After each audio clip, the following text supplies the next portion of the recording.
Tom Clancy's Rainbow Six Siege was released on December 1st of 2015, and over the last 7 years it had its fair share of issues. From scandals that people still debate till this day, the rise of the cheater epidemic, open cheating on different platforms, and the feeling that Ubisoft just doesn't care for the game anymore.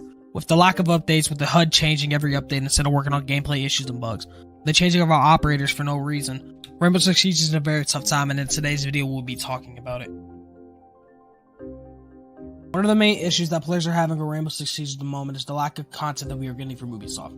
We used to get 2 new ops, a new map, and a balancing patch at the beginning, middle of the season. Ubisoft decided to change all that during Operation Steel Wave of 2020 being the last season that we've gotten 2 operators.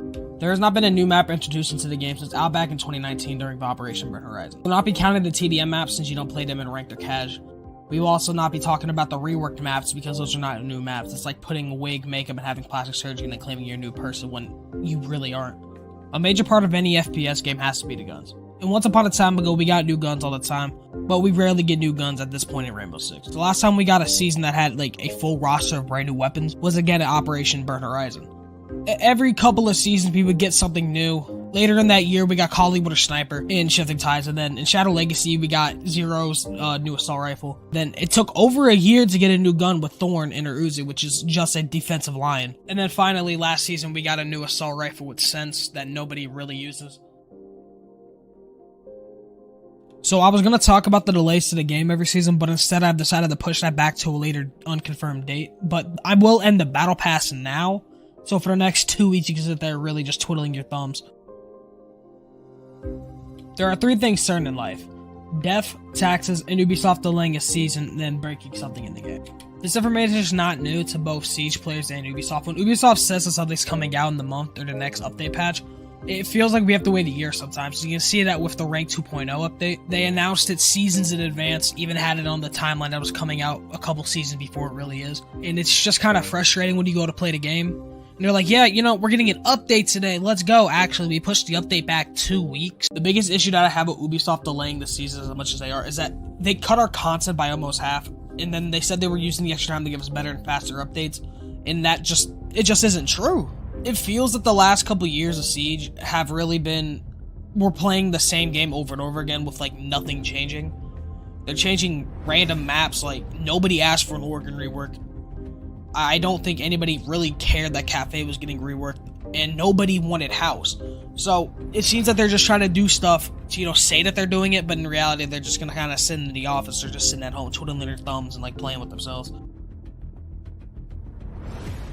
Toxicity in video games is nothing new. From Call of Duty to even childish games such as Fall Guys, there will always be someone who thinks that they are better than you and won't hesitate to tell you that you suck at the video game. But in Rainbow Six Siege, the toxicity is at an all-time high, and it is a mindset that all Siege players have. It'll also keep new players out of the game and will eventually kill the game, and nobody really wants that.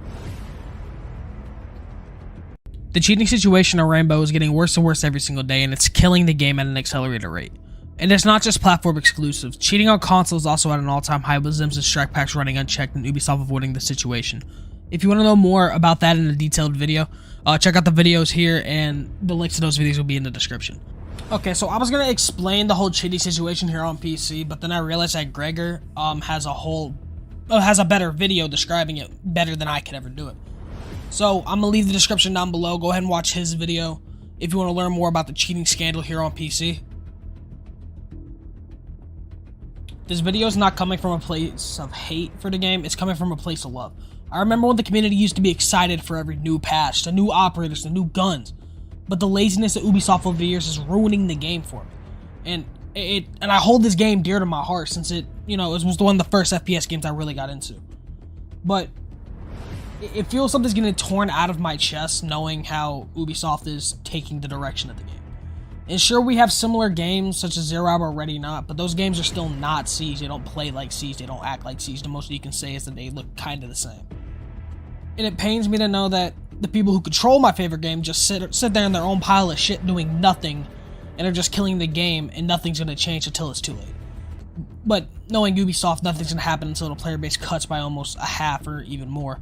Like, but what are we really supposed to do in this situation where Ubisoft just seems to be giving up? Nothing. We can't do anything.